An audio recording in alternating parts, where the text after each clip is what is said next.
बहती हुई खून की रवानी है ये साथियों, इस देश की युवा की जवानी है साथियों। सोए हुए थे अब तक जो हिंदुस्तानी, उसे जाग उठाने की कहानी है साथियों। इन साथियों के बदौलत ही, इन साथियों के बदौलत ही मैं निश्चित तौर पर कह सकता हूँ कि 2025 में बख्तियारपुर में बदलाव होकर रहेगी। यादव और राजपूत और लाला की बात हम नहीं करेंगे, हमारी पार्टी सर्वजातीय की बात करती है। यादव हो या चमार हो या कुछ भी हो, हम इससे मतलब नहीं रखते हैं। मेरा मुद्दा है विकास।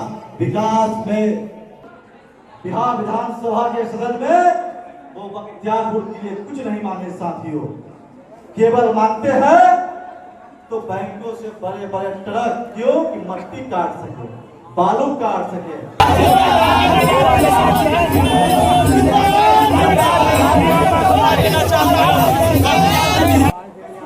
यह प्रेस वार्ता का मकसद केवल और केवल एक चीज है, वो क्या है? बख्तियारपुर मांगे बदलाव। कैसा बदलाव? विकास का बदलाव।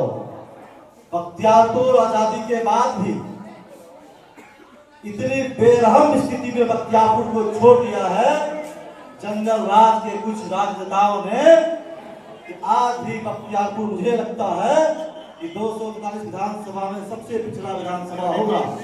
मैं अभी शहर से जब आ रहा था तो शहरों में जो जल जमाव की समस्या है, रोड, हमारे माननीय विधायक जी रोज प्रेस कॉन्फ्रेंस करते हैं और कहते हैं कि हमने यह नाला बनवा दिया, हमने यह सड़क बनवा दिया, पर जो स्थिति है वो आप लोग से छुपी हुई नहीं है। मैं निश्चित तौर पर कहना चाहता हूं कि बख्तियारपुर की जनता ने बदलाव का मन बना लिया है।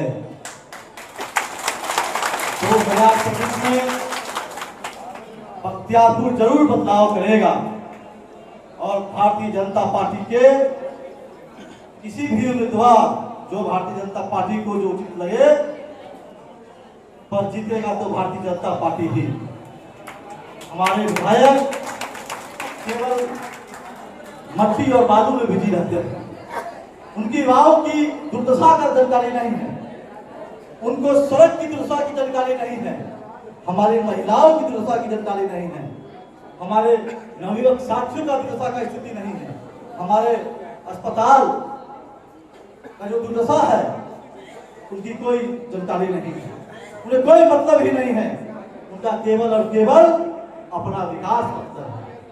आप बताओ, कभी भी वो बिहार विधानसभा के सदन में वो बख्तियारपुर के लिए कुछ नहीं मांगे साथियों, केवल मांगते हैं तो बैंकों से बड़े बड़े ट्रक, क्यों कि मट्टी काट सके, बालू काट सके। आए दिन आप देखते हैं, अभी हाल ही में मुझे जानकारी मिली कि कुछ बच्चे डूब गए। कभी आप विचार करना साथियों, वो बच्चे डूबे कैसे?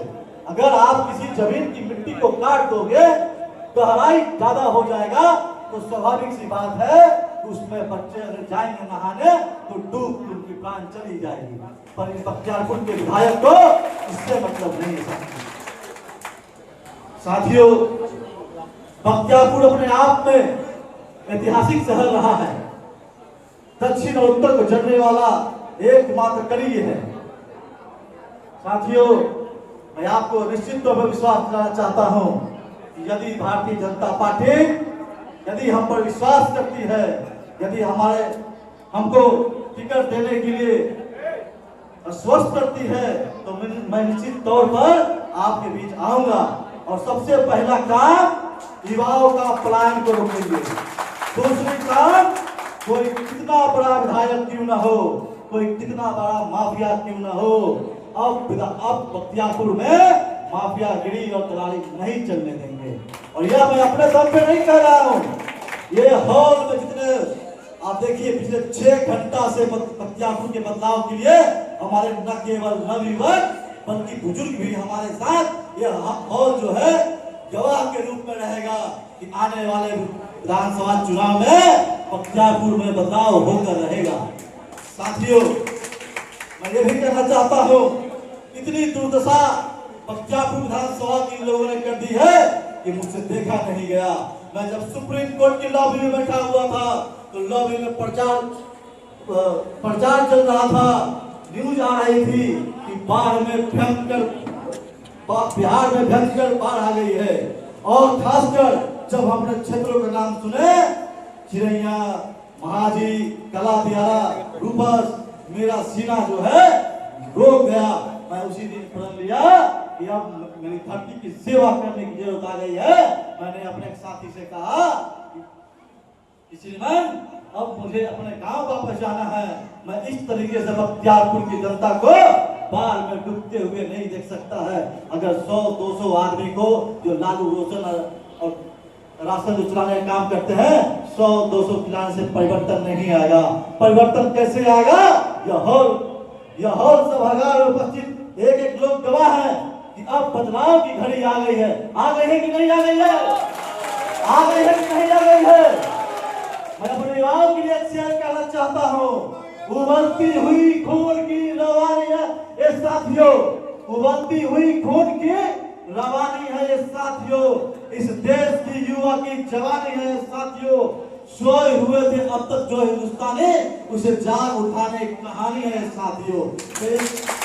इन साथियों के बदौलत ही, इन साथियों के बदौलत ही मैं निश्चित तौर पर कह सकता हूँ कि 2025 में बख्तियारपुर में बदलाव होकर रहेगी। मैं इस प्रेस वार्ता के माध्यम से भारतीय जनता पार्टी के शिष्टताओं को भी कहना चाहता हूँ कि यदि भाजपा परिवार मुझे लायक समझे तो मुझे मौका दे।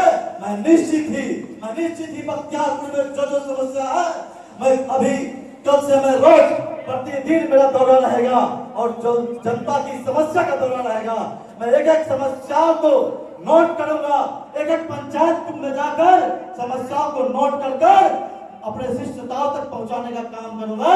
और निश्चित ही बख्तियारपुर में जो समस्या है वो मैं निश्चित ही, एक बार में तो संभव नहीं है, परंतु मैं आपको श्वासन देता हूं, मैं भरोसा दिलाता हूं कि निश्चित ही धीरे धीरे करके एक एक समस्या को खत्म करके बख्तियारपुर विधानसभा बाकी बिहार विधानसभा के 243 विधानसभा से सबसे अव्वल दर्जे पर 1 नंबर की विधानसभा लाने में मुझे खून की एक कतरा भी बहाना पड़े तो मैं पीछे नहीं हटूंगा साथियों।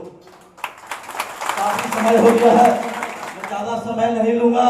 बस एक नारा मेरे साथ आप गुनगुनाएंगे, बख्तियारपुर मांगे,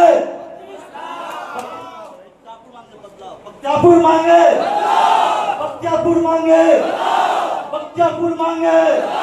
बदलाव होकर रहेगा, बख्तियारपुर होकर रहेगा।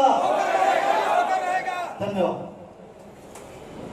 बख्तियारपुर के विकास में अगर आप कोई कतारी बरतोगे तो प्रिंस यादव का बख्तियारपुर में आगमन हो चुका है। सड़क से लेकर सुप्रीम कोर्ट तक आपको जवाब देना होगा, आपको जवाब देना होगा। अपने यादव है कैंडिडेट अभी जो जीते हुए हैं वो भी यादव है। अगर बीजेपी आपको टिकट देती है तो आप ये कितना % यादवों को बीजेपी की तरफ मोड़ पाएंगे? यादव और राजपूत और लाला की बात हम नहीं करेंगे। हमारी पार्टी सर्व जातीय की बात करती है। यादव हो या चमार हो या कुछ भी हो, हम इससे मतलब नहीं रखते हैं। मेरा मुद्दा है विकास। विकास में सब जाति, सब धर्म, सब लोग, हर युवा, हर महिला, हर बेरोजगार, सब लोग आते हैं। मेरा मुद्दा विकास का है, मेरा मुद्दा बख्तियारपुर के बदलाव का है। हो गया, चलो ज्यादा लंबा हो जाएगा। मैं निश्चित तौर पर आप सभी रिकॉर्ड कर लेना, अगर मैं सत्ता में आता हूँ, जब तक पीपा पुल क्लियर में नहीं बनेगा बिहार विधानसभा में चलने नहीं दूंगा। मुझे मजबूर कर दूंगा। हमारे साथियों को जो है, हमारे गरीब पंचायत के जो लोग हैं समाज के, उनको पीपा पुल देना ही होगा, देना ही होगा।